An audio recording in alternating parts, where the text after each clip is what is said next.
Vous priez pour la victoire, mais vous sentez-vous constamment assiégé, comme si chaque pas en avant vous menait à une bataille encore plus féroce? Comme si chaque tentative de percer la stagnation, de briser les chaînes invisibles qui entravent votre destinée, ne faisait qu'intensifier le rugissement de l'ennemi? L'héritage prophétique de Kuhlman, ancré dans la parole de Dieu, nous révèle une vérité déconcertante mais libératrice. La véritable victoire ne réside pas dans l'absence de conflit, mais dans la reconnaissance et l'activation de votre autorité divine au cœur même de la guerre. Beaucoup s'imaginent que la paix est le silence des armes, que la bénédiction est l'absence de lutte. C'est une illusion dangereuse, une ruse de l'adversaire pour vous maintenir dans la passivité spirituelle. La Bible et l'enseignement incisif de Kuhlman déchirent ce voile d'ignorance. Il proclame que votre vie n'est pas un jardin paisible où tout pousse sans effort, mais un champ de bataille sacrée, un territoire à conquérir, à défendre et à soumettre à la souveraineté de Christ. Peut-être avez-vous déjà expérimenté cette frustration. Vous jeûnez, vous priez, vous déclarez les promesses, mais les cycles de stagnation financière persistent, les conflits familiaux s'aggravent, ou cette oppression mentale semble s'enraciner encore plus profondément. Ce n'est pas un signe que Dieu vous a abandonné, mais que vous êtes une cible, une menace pour le royaume des ténèbres, et qu'il est temps de cesser de réagir pour commencer à commander. Le champ de bataille est réel. La guerre spirituelle n'est pas une métaphore lointaine, mais une réalité palpable qui affecte vos pensées, vos finances, vos relations et votre santé. C'est la source de cette anxiété soudaine qui vous paralyse, de ce sentiment d'être bloqué malgré tous vos efforts, de cette fatigue spirituelle qui vous draine de votre énergie vitale. L'ennemi ne se contente pas de vous attaquer, il cherche à établir des forteresses, à créer des légalités dans votre vie pour vous maintenir sous son joug. Il chuchote des mensonges d'incapacité, de condamnation, de désespoir, vous convainquant que vous êtes seul et impuissant. Mais Kuhlman, avec l'autorité du Saint-Esprit, n'a jamais toléré la passivité face à l'ennemi.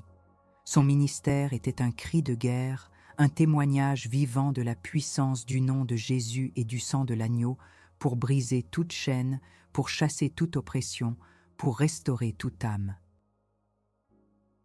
Elle ne parlait pas de guerre spirituelle comme d'une théorie, mais comme d'une réalité quotidienne où la victoire est le droit de naissance de chaque croyant. Ce n'est pas une question de savoir si vous êtes en guerre, mais si vous savez comment vous battre. C'est le moment de cesser d'être une victime des circonstances et de devenir un agent actif du royaume. Kuhlman a révélé que beaucoup de croyants luttent en vain parce qu'ils ne comprennent pas la nature de leur ennemi, ni la puissance des armes qui leur ont été données. Ils prient comme des mendiants alors qu'ils sont des héritiers. Ils se défendent alors qu'ils sont appelés à attaquer les portes de l'enfer.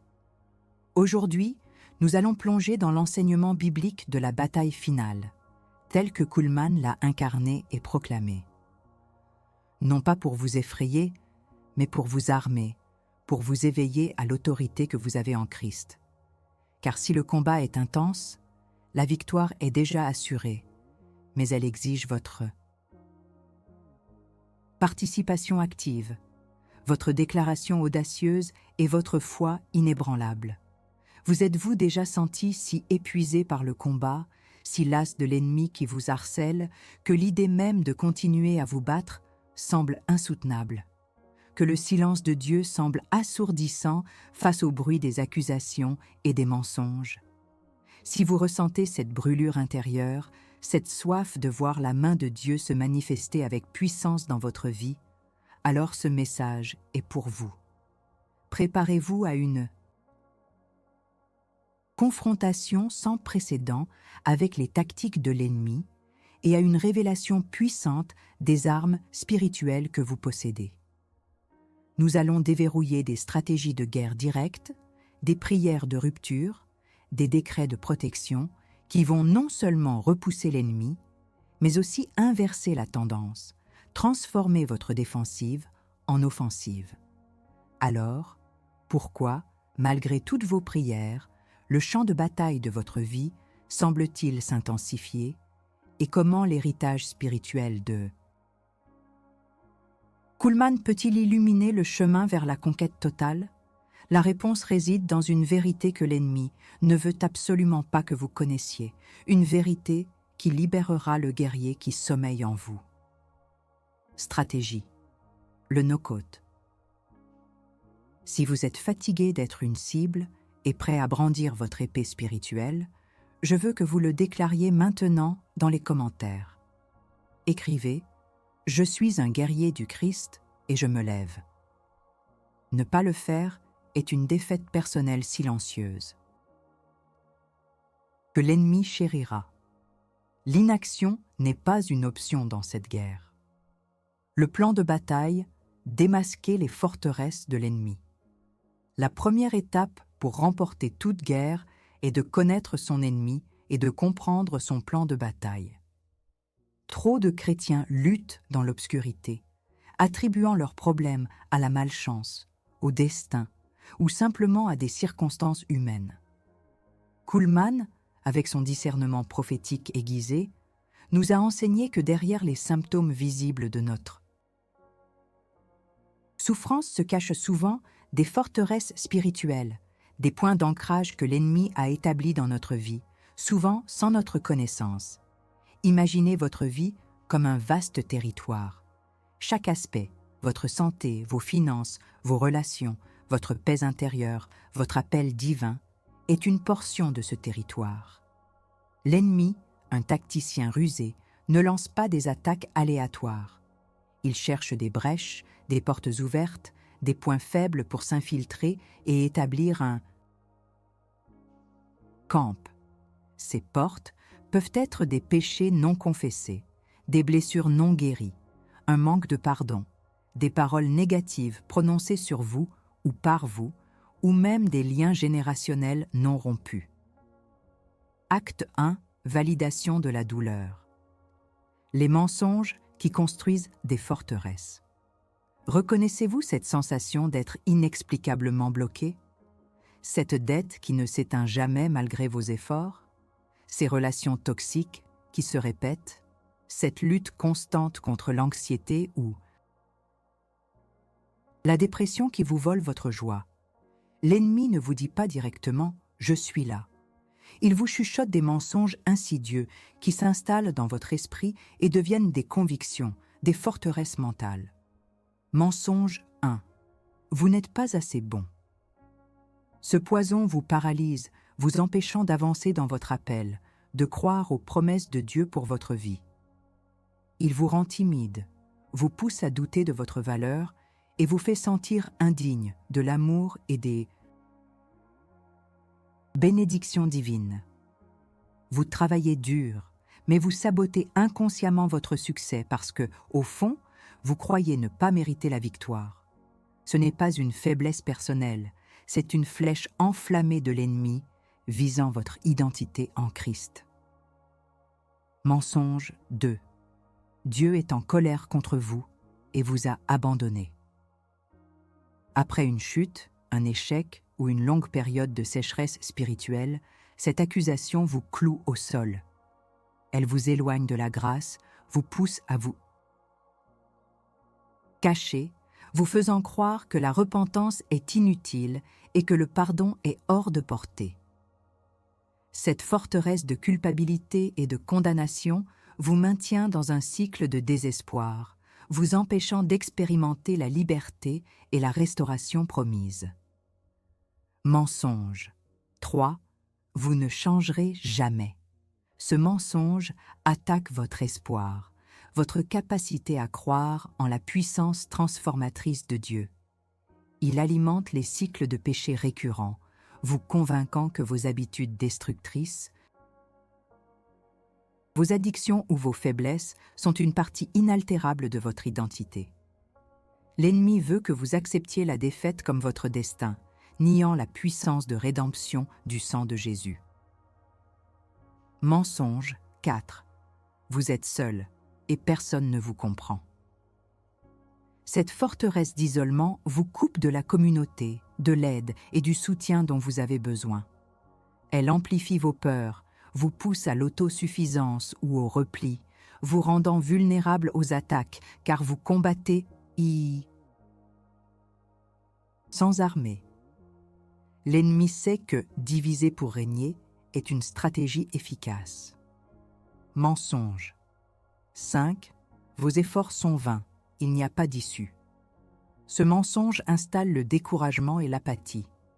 Il vous fait douter de la puissance de la prière, de la pertinence de votre foi, vous poussant à abandonner juste avant la percée. C'est la forteresse du désespoir, cherchant à éteindre la dernière étincelle d'espoir et de persévérance en vous. Ces mensonges ne sont pas de simples pensées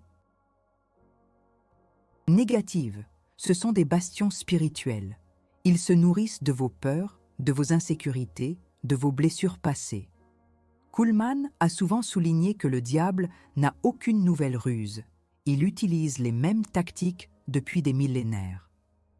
Mais il est également vrai que le Saint-Esprit ne cesse de révéler de nouvelles stratégies divines pour contrer ces attaques. Acte 2. La révélation de l'arme. Comprendre les forces invisibles derrière les luttes persistantes. Pour démanteler ces forteresses, nous devons comprendre leur origine. La Bible identifie clairement des maléfices générationnels et des assignations démoniaques contre la prospérité, la santé, la paix familiale. Ce ne sont pas des concepts mystiques, mais des réalités spirituelles qui se manifestent dans le monde physique. Maléfices générationnels. Avez-vous remarqué des schémas de maladie, de pauvreté, de divorce, de dépendance ou de mort prématurée qui se répètent dans votre lignée familiale? Ce ne sont pas toujours des coïncidences. La parole de Dieu parle des iniquités des pères visités sur les enfants jusqu'à la 3e et 4e génération. Exode 34, 7. Ces maléfices créent des légalités pour l'ennemi d'opérer, des portes ouvertes que vous n'avez pas créées, mais que vous avez le pouvoir de fermer en Christ. L'enseignement de Kuhlman insistait sur la rupture de ces liens, déclarant que Christ nous a rachetés de la malédiction de la loi. Galates 3, 13. Assignation démoniaque. L'ennemi n'agit pas au hasard. Il assigne des esprits maléfiques à des tâches spécifiques, un esprit de misère pour bloquer vos finances, un esprit de division pour détruire vos relations, un esprit de peur pour vous paralyser. Ces assignations sont souvent activées par des blessures, des péchés ou des accords inconscients. Kuhlman a montré comment le Saint-Esprit révèle ces assignations, permettant aux croyants de les confronter directement avec l'autorité du nom de Jésus. Acte 3. Le décret. De victoire. Quel territoire l'ennemi a-t-il pris? La question alchimique est cruciale. Quel territoire l'ennemi a-t-il pris dans votre vie par cette porte que vous avez, peut-être sans le savoir, laissée ouverte? Il est temps d'identifier ces territoires. Prenez un instant pour réfléchir. Où ressentez-vous le plus grand poids, la plus grande résistance, la plus grande stagnation? Est-ce votre esprit qui est constamment bombardé par l'anxiété et les pensées de défaite? Sont-ce vos finances qui semblent toujours sous pression, peu importe vos efforts? Sont-ce vos relations familiales qui sont déchirées par des conflits et des incompréhensions? Est-ce votre santé qui souffre de maux récurrents que les médecins ne parviennent pas à expliquer pleinement? Est-ce votre appel divin, votre propos, qui semble bloqué et inaccessible? Ces points de douleur sont les territoires occupés par l'ennemi. Ne les minimisez pas, ne les normalisez pas. Reconnaissez-les pour ce qu'ils sont, des attaques directes. Kuhlman enseignait l'importance de nommer l'ennemi, de le démasquer, car ce qui est révélé perd son pouvoir. Ce diagnostic n'est pas pour vous accabler, mais pour vous éclairer. Une fois que vous identifiez le territoire pris, vous savez où diriger vos armes. La Bible dit que nous ne luttons pas contre la chair et le sang, mais contre les principautés, contre les puissances, contre les dominateurs des ténèbres de ce monde, contre les esprits méchants dans les lieux célestes. Éphésiens 6, 12. C'est une guerre, et vous êtes un soldat. La connaissance est votre première arme. Préparez-vous, car dans le prochain segment, nous allons vous donner les armes pratiques pour reprendre ce qui vous appartient. L'arme de la victoire, renverser les bastions et proclamer la liberté. Maintenant que vous avez commencé à discerner les tactiques de l'ennemi et à identifier les territoires qu'il a indûment occupés, il est temps de passer à l'action. Connaître l'adversaire est essentiel, mais sans une arme efficace et une stratégie claire, cette connaissance ne mène qu'à l'anxiété. L'enseignement de Kuhlmann n'était pas seulement sur l'identification des problèmes, mais sur la manifestation du pouvoir de Dieu pour les résoudre. Elle a montré qu'en tant que croyants, nous ne sommes pas appelés à être des victimes passives, mais des porteurs d'autorité divine, capables de commander aux forteresses de s'effondrer et aux chaînes de se briser. Acte 1. Validation de la douleur. La fatigue de la lutte sans armes adéquates. Vous avez prié, vous avez essayé, mais peut-être avez-vous l'impression de frapper dans le vide. La frustration de voir les mêmes problèmes ressurgir, les mêmes schémas se répéter, est épuisante. Cette douleur profonde, cette lassitude de ne pas voir de percée, n'est pas le signe d'un manque de foi, mais souvent d'un manque de compréhension des armes spécifiques à utiliser dans cette guerre directe. Vous êtes comme un soldat sans fusil sur un champ de bataille moderne, essayant de combattre avec des mains nues. C'est l'une des ruses les plus sournoises de l'ennemi. Vous faire croire que vous utilisez les bonnes armes alors qu'il vous a détourné de la véritable puissance. Le monde offre des solutions qui sont souvent des pansements sur des blessures spirituelles profondes. La thérapie, les conseils, la pensée positive peuvent soulager les symptômes, mais ils ne déracinent pas la cause spirituelle. Kuhlmann insistait sur la nécessité de s'adresser directement à la racine spirituelle du problème, là où le monde physique échoue. C'est ici que l'autorité du nom de Jésus et le pouvoir du Saint-Esprit entrent en jeu, non comme des options, mais comme des nécessités absolues. Acte 2. La révélation de l'arme. La technologie de guerre spirituelle pour votre victoire. L'arme de la victoire n'est pas compliquée, mais elle est puissante. Elle est composée de 3 éléments.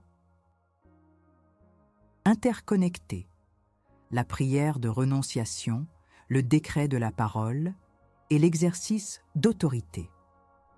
Kuhlmann a démontré la simplicité et l'efficacité de ces armes, les rendant accessibles à tous ceux qui avaient 9 faim de la puissance de Dieu. 1. La prière de renonciation. C'est l'acte de défaire légalement l'ennemi de toute prétention sur votre vie. Si une porte a été ouverte par un péché, une blessure, un accord inconscient ou un maléfice générationnel, la renonciation la ferme. Vous ne demandez pas à Dieu de chasser l'ennemi. Vous, en tant qu'autorité déléguée de Christ, renoncez à l'ennemi et à ses œuvres. C'est un acte de repentance, de rupture et de déclaration.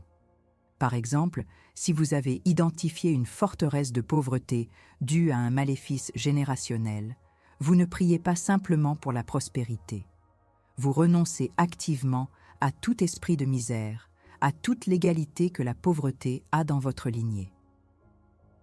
Comment faire? Mettez-vous devant Dieu et déclarez à haute voix: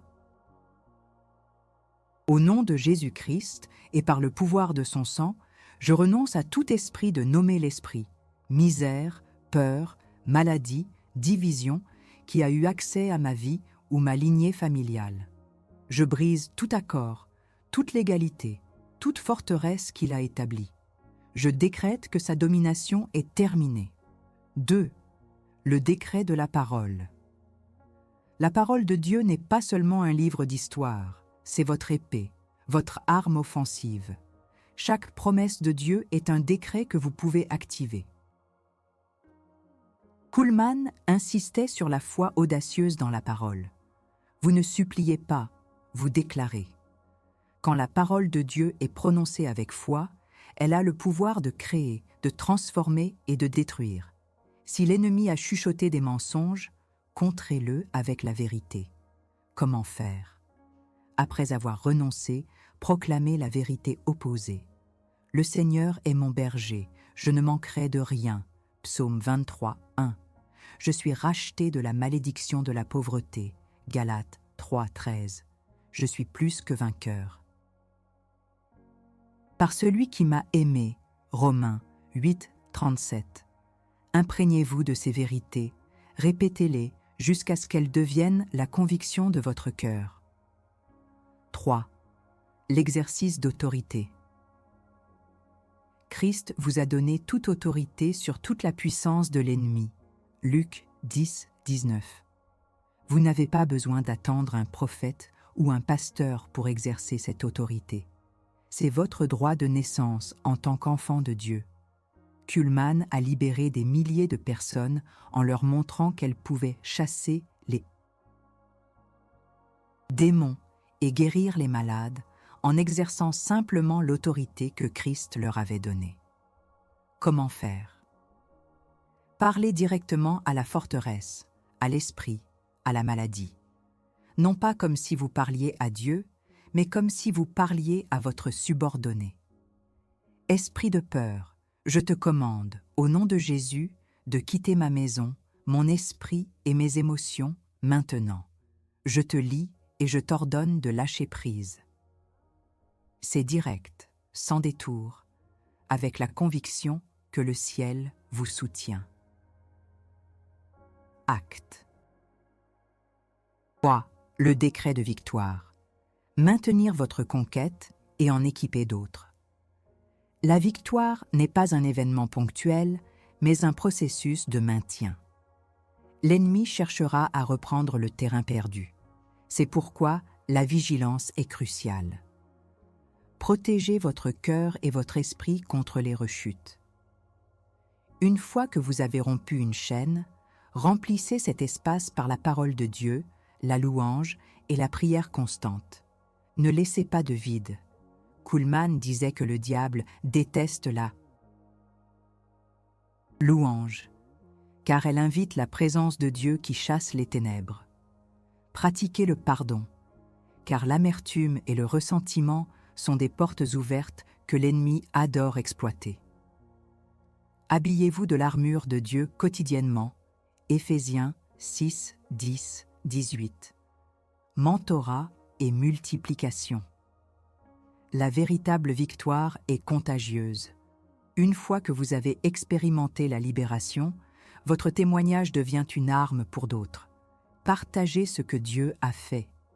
Kuhlman ne gardait pas les secrets de la puissance de Dieu.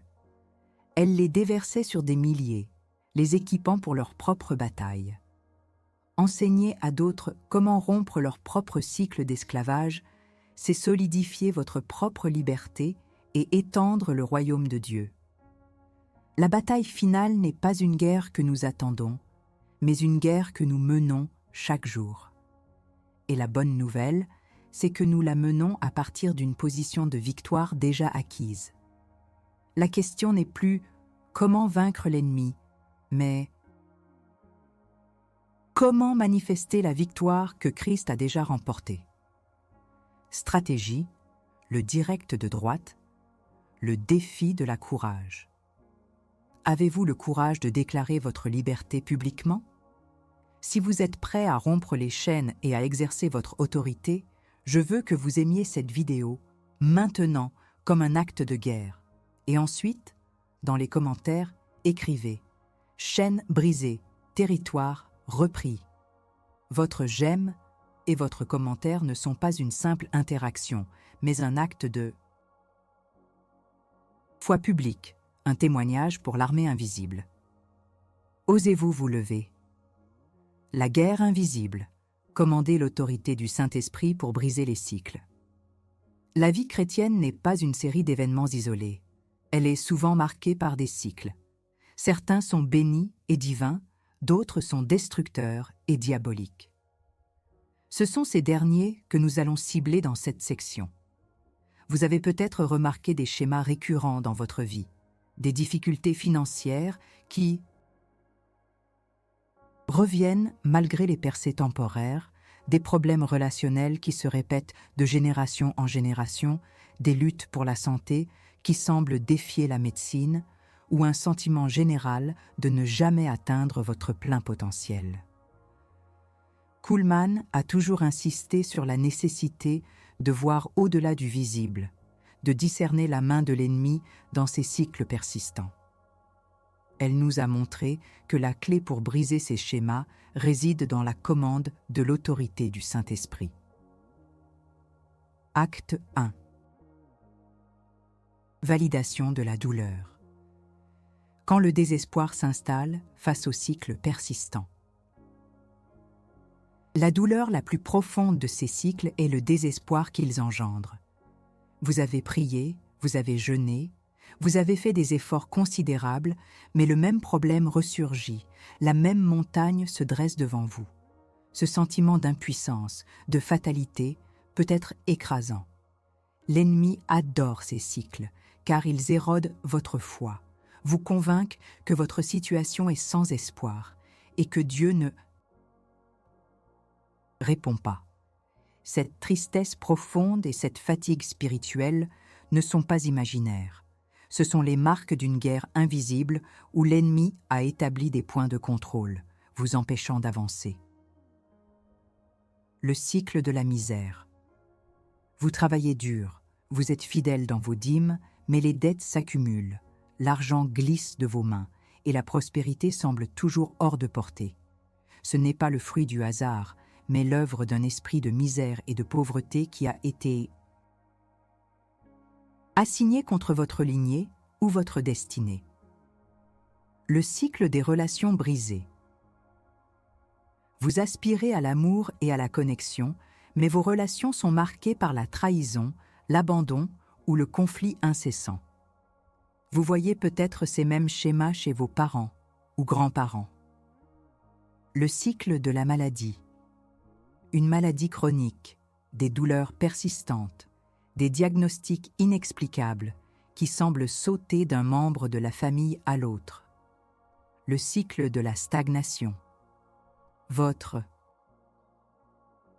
appel divin est clair, vos dons sont évidents, mais vous vous sentez bloqué, incapable de progresser, comme si un mur invisible vous retenait. Ces sentiments initiaux de désespoir sont réels, mais ils ne sont pas la fin de l'histoire. Ils sont le cri d'alarme de votre esprit qui reconnaît une lutte spirituelle profonde. Acte 2, la révélation de l'arme, identifiant les malédictions générationnelles et les assignations démoniaques. Pour briser un cycle, il faut en identifier la racine. Spirituel. Kuhlman nous a montré que beaucoup de ces cycles sont alimentés par des malédictions générationnelles et des assignations démoniaques. Perspective biblique. La Bible est claire sur l'existence des malédictions générationnelles. Deutéronome 28 décrit les bénédictions de l'obéissance et les malédictions de la désobéissance. Galates 3, 13, 14 déclare que Christ nous a rachetés de la malédiction de la loi en devenant une malédiction pour nous, afin que la bénédiction d'Abraham nous parvienne. Cela signifie que la malédiction a été brisée à la croix, mais son effet peut persister si elle n'est pas activement renoncée et remplacée par la bénédiction. Ces malédictions peuvent être des paroles, des pactes, des péchés répétés qui ouvrent des portes aux esprits maléfiques, leur donnant une légalité pour opérer à travers les générations. L'ennemi ne viole pas la loi, il exploite les légalités. Assignation démoniaque contre la prospérité. Au-delà des malédictions. Général, il existe des assignations spécifiques. Un esprit de misère, un esprit d'endettement, un esprit de peur lié à l'argent, un esprit de jalousie et d'envie qui sabote le succès peuvent être déployés contre des individus ou des familles pour les maintenir dans la pauvreté. La prospérité n'est pas seulement financière, c'est une prospérité de l'âme, de la santé, des relations. Kuhlman croyait en une prospérité totale qui inclut toutes les sphères de la vie, enracinées dans l'amour de Dieu et sa volonté de bénir.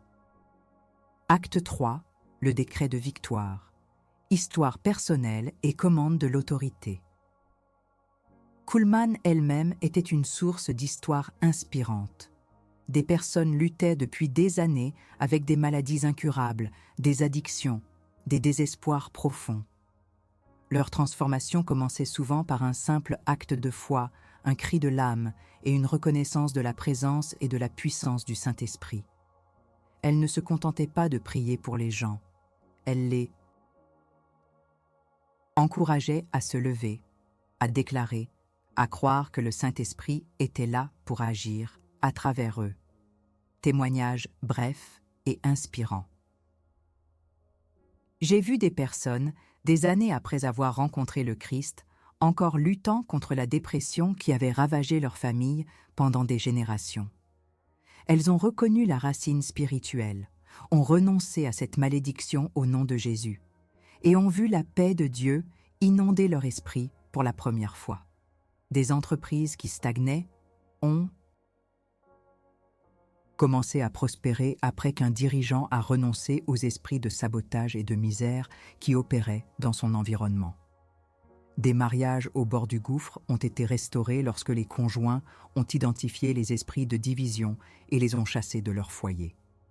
Préparez le terrain. Ces témoignages ne sont pas des exceptions, mais des exemples de ce qui est possible lorsque vous cessez de vous battre avec les poings et commencez à brandir votre épée spirituelle. Vous êtes sur le point de découvrir comment votre inspiration spirituelle est la clé pour débloquer la paix, l'amour, la sagesse, l'abondance et la prospérité dans tous les domaines de votre vie.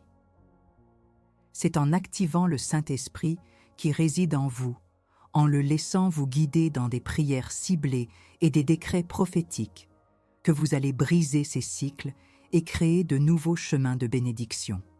La commande de l'autorité du Saint-Esprit n'est pas une suggestion, c'est une obligation pour le croyant qui veut vivre une vie de victoire. C'est votre droit de naissance. Ne soyez plus une victime des cycles. Il est temps de devenir le briseur de cycles, l'héritier de la bénédiction. Préparez-vous à recevoir votre héritage. La prise de possession, votre victoire déclarée et votre territoire sécurisé. Nous avons parcouru un chemin crucial, du diagnostic des forteresses invisibles à la présentation des armes redoutables que vous possédez. Le moment est venu non seulement d'appliquer ces vérités, mais de prendre possession de ce que Christ a déjà acquis pour vous à la croix. La transformation ne vient pas de la simple connaissance, mais de l'action audacieuse et de la foi qui se déclare. Kuhlman ne se contentait pas d'enseigner, elle manifestait. Et c'est cette manifestation que nous recherchons maintenant dans votre vie. La transformation qui se produit en appliquant l'arme. Lorsque vous utilisez la prière de renonciation, le décret de la parole et l'exercice d'autorité avec foi, quelque chose de tangible se produit dans le royaume spirituel. Les chaînes invisibles se brisent, les légalités de l'ennemi sont annulées et son emprise est relâchée. La transformation n'est pas toujours un événement spectaculaire et instantané, bien que cela arrive souvent, mais c'est toujours une réalité profonde. un fardeau allégé. Cette anxiété persistante, ce poids sur votre cœur, ce sentiment de confusion mentale peut commencer à se dissiper. La paix de Dieu, qui surpasse toute intelligence, vient garder votre cœur et vos pensées en Jésus-Christ. Philippiens 4, 7. Une clarté restaurée. Les mensonges de l'ennemi perdent leur emprise. La vérité de la parole de Dieu commence à résonner avec une puissance nouvelle, vous révélant votre véritable identité en Christ et votre appel divin. Des percées visibles. Les cycles de stagnation se brisent. De nouvelles opportunités financières se manifestent. Les relations se restaurent. La santé s'améliore. Et le chemin vers votre destinée devient plus clair. Ces signes extérieurs sont le reflet d'une victoire remportée dans le royaume spirituel. Le domaine subtil et insidieux de la peur. Cependant, il existe un ennemi silencieux et puissant qui empêche de nombreux croyants de manifester leur victoire. La peur. La peur des représailles de l'ennemi, la peur de ne pas être assez fort, la peur de l'inconnu, la peur d'échouer à nouveau. Kuhlman a souvent affronté cette peur dans le cœur des gens. Elle a enseigné que la peur est l'opposé de la foi et qu'elle donne à l'ennemi une nouvelle légalité. Lorsque vous avez peur, vous reculez et l'ennemi avance. Le Saint-Esprit n'opère pas dans la peur, mais dans la foi et l'audace. Vous devez faire face à cette peur avec la même autorité que vous utilisez contre l'ennemi extérieur. La Bible dit que Dieu ne nous a pas donné un esprit de timidité, mais de puissance, d'amour et de bon sens. 2 Timothée 1, 7. La peur est une forteresse mentale que vous devez démanteler. Réaffirmer la vérité et prendre possession. Votre nouvelle réalité. La vérité révélée dans notre introduction était que la véritable victoire ne réside pas dans l'absence de conflit, mais dans la reconnaissance et l'activation de votre autorité divine au cœur de la guerre. Maintenant, cette vérité n'est plus une théorie, mais votre réalité. Vous n'êtes plus une victime des circonstances ou des attaques de l'ennemi. Vous êtes un guerrier équipé, un porteur d'autorité, un agent de la victoire de Christ sur terre. Je vais vous guider dans une prière et un décret. Répétez-les à haute voix, avec conviction, et laissez la puissance du Saint-Esprit activer votre foi. Prière de rupture et de renonciation. Père céleste, au nom de Jésus-Christ et par la puissance de ton sang, je viens devant toi. Je te demande pardon pour toute porte que j'ai pu ouvrir, consciemment ou inconsciemment, à l'ennemi. Je renonce maintenant à tous les mensonges que j'ai crus sur mon identité, sur ma valeur, sur ton amour et sur ma capacité à changer. Je renonce à tout esprit de misère, de pauvreté, de maladie, de peur, d'anxiété, de confusion, de division, de stagnation et de toute assignation démoniaque dirigée contre ma vie, ma famille et ma destinée. Je brise et annule toute malédiction générationnelle, tout accord, tout vœu, toute légalité que l'ennemi a pu avoir. Je déclare que l'emprise de l'ennemi est brisée sur ma vie maintenant. Décret de victoire et de possession. Au nom tout-puissant de Jésus-Christ, je commande à tout esprit des ténèbres de relâcher son emprise sur mon esprit, mon corps, mon âme, mes finances, mes relations et mon appel. Je te lie, esprit de nommer l'esprit spécifique qui vous a attaqué, misère, peur, maladie, etc. Et je t'ordonne de quitter ma vie et mon territoire maintenant et de ne jamais revenir. Je déclare que je suis libre, que je suis béni, que je suis entier et que je suis plus que vainqueur par Jésus-Christ, je proclame la paix, l'amour, la sagesse, l'abondance et la prospérité dans tous les domaines de ma vie. Je prends possession de tout territoire que l'ennemi m'a volé. C'est fait au nom de Jésus. Amen. La question de transformation. Maintenant que vous avez exercé votre autorité, comment allez-vous surveiller ce territoire que vous venez de reconquérir? La victoire a été déclarée, le territoire a été repris, mais la guerre est une vigilance constante. Comment? Allez-vous défendre ce que vous avez gagné? Ne laissez pas de vide. Remplissez votre esprit avec la parole de Dieu. Gardez votre cœur par la louange et l'action de grâce. Restez connecté à une communauté de guerriers. Et surtout, continuez à exercer votre autorité. L'ennemi peut tenter de revenir, mais il n'aura plus de légalité si vous gardez les portes fermées et votre armure en place. La victoire est la vôtre. Vivez-la, défendez-la et partagez-la. Le parcours d'une vie de foi victorieuse est pavé de déclarations audacieuses. La Bible est remplie d'exemples de ces déclarations puissantes qui ont mené à des résultats tangibles, transformant le cours de l'histoire et la destinée des individus. Moïse, face à la mer Rouge, a dit « L'Éternel combattra pour vous, et vous, tenez-vous tranquille. » David, confronté à Goliath, a déclaré « L'Éternel te livrera aujourd'hui entre mes mains. » Jésus, devant le tombeau de Lazare, a crié d'une voix forte « Lazare, sors !» Ce ne sont pas de simples mots, mais des déclarations prophétiques inspirées par le Saint-Esprit, activant la puissance divine dans le monde physique.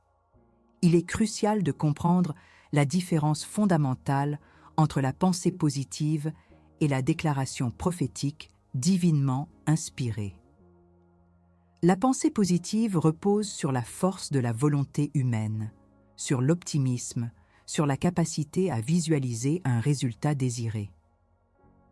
Bien qu'elle puisse avoir son utilité psychologique, elle manque de la puissance transcendante de l'esprit.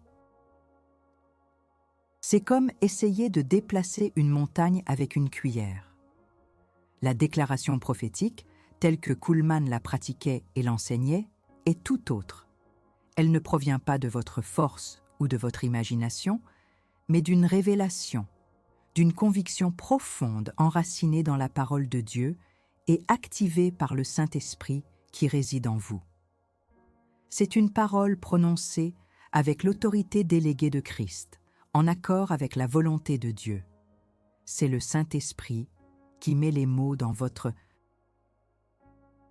bouche et l'autorité derrière votre voix, transformant votre déclaration en un acte créateur, en un jugement divin contre les œuvres des ténèbres. C'est une puissance qui vient du ciel, pas de la terre. Lorsque vous déclarez la parole de Dieu, vous n'essayez pas de convaincre Dieu. Vous rappelez à l'ennemi les termes de sa défaite à la croix. Vous décrétez la réalité du royaume dans votre situation présente. C'est une épée à double tranchant qui coupe les chaînes et ouvre les voies. Ce n'est pas une formule magique, mais une manifestation de foi audacieuse et d'obéissance. Kuhlman, dans son ministère, a constamment rappelé aux gens qu'ils étaient des plus que vainqueurs. Romains 8, 37. Ce n'est pas une simple étiquette, mais une identité. Un plus que vainqueur n'est pas seulement quelqu'un qui gagne une bataille, c'est quelqu'un qui est déjà en position de victoire avant même que le combat ne commence, parce que son champion a déjà tout accompli. Cette métaphore du soldat dans l'armée de Dieu prend tout son sens ici. Un soldat bien équipé, qui connaît son commandant, ses armes et son territoire, ne craint pas la bataille. Il l'affronte avec la certitude de la victoire. Votre rôle n'est pas d'acquérir la victoire, mais de manifester et de maintenir la victoire que Jésus a déjà remportée pour vous. Vous êtes appelés à vivre dans l'abondance de la grâce, dans la plénitude de la puissance du Saint-Esprit et à marcher dans une autorité qui ébranle les fondations mêmes du royaume des ténèbres.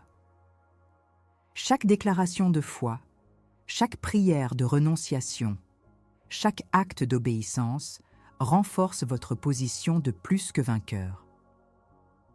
Le trésor du chrétien ne se trouve pas dans ce qu'il peut obtenir par ses propres forces, mais dans ce qu'il peut libérer par la foi en l'Esprit Saint qui habite en lui.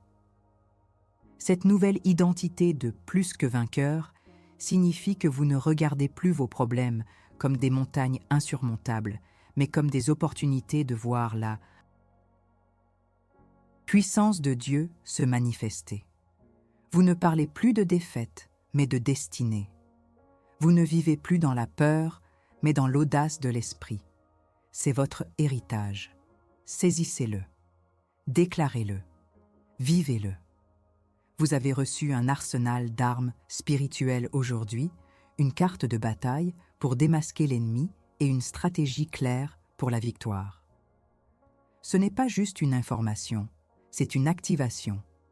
Si vous sentez que ce message a allumé un feu en vous, si vous êtes prêt à cesser d'être une cible et à devenir un conquérant dans la guerre spirituelle, alors votre réponse doit être aussi concrète que la vérité que vous venez d'entendre. Votre engagement est crucial. Si vous avez été touché par cette révélation de l'enseignement de Kuhlman et par la puissance du Saint-Esprit, et si vous avez les moyens de soutenir cette œuvre, de nous aider à équiper encore plus de guerriers pour la bataille finale, je vous invite à laisser un super thanks. C'est un acte de foi, une semence dans le royaume, une façon de déclarer que vous êtes béni pour être une bénédiction. La valeur que votre cœur vous dictera sera un témoignage de votre gratitude et un investissement dans la propagation de cette vérité libératrice. Mais si, pour l'instant, le moment n'est pas propice pour un soutien financier, cela n'enlève rien à l'importance de votre présence et de votre engagement. Votre voix est essentielle. Je veux que vous laissiez un commentaire clair, puissant, décrivant l'enseignement précis de cette vidéo qui vous a le plus impacté. Écrivez « Ce qui m'a impacté, votre enseignement ici ». Cela nous aide non seulement à comprendre ce qui résonne le plus avec vous, mais cela crée une force, un témoignage collectif qui renforce la foi de tous ceux qui liront vos paroles. C'est une déclaration publique de votre position dans cette guerre. Ne sous-estimez jamais la puissance de votre témoignage. Le plus important est que vous soyez ici, avec nous, sur cette ligne de front. Que vous soyez un contributeur financier ou un guerrier qui se manifeste dans les commentaires, votre participation est vitale. Nous sommes une armée et chaque soldat compte. Votre silence n'est pas une option dans cette guerre. La bataille fait rage et le Seigneur vous appelle à vous lever. Rejoignez le mouvement, déclarez votre position et devenez un instrument puissant de la victoire de Dieu sur cette terre. Votre action, quelle qu'elle soit, est un acte de guerre et un pas vers votre liberté totale. Ne restez pas passif, agissez maintenant.